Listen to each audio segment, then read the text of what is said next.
What's up guys? In this tutorial, I will show you how to move your contact list between Android phones.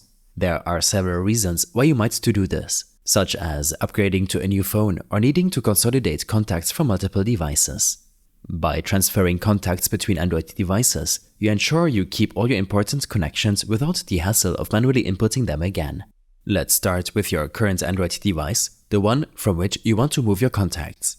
First, open the Settings app. Scroll down to find the Google section, which is usually located towards the bottom of the Settings menu.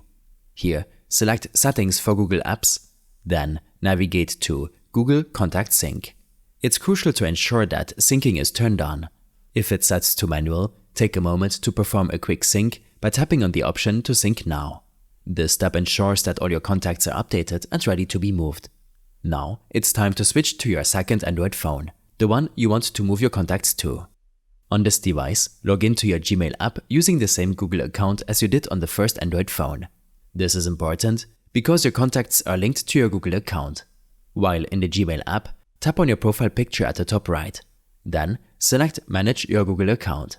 Swipe through the tab bar at the top until you find the People and Sharing option. Under this section, go to Contacts. Here, you will see all your contacts from the first Android phone listed. Move to your contacts on the Export section. To move your contacts, tap on the Export icon. When prompted, select Google CSV as your export option. This action will download your contacts file onto your second Android phone. The Google CSV format is specifically designed for Google Contacts, ensuring a smooth import process when transferring between devices. You can locate this file in your Files app Downloads folder.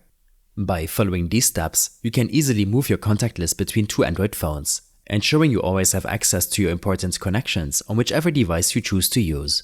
I hope this helped you out. Leave a comment if you have any questions and see you in the next one.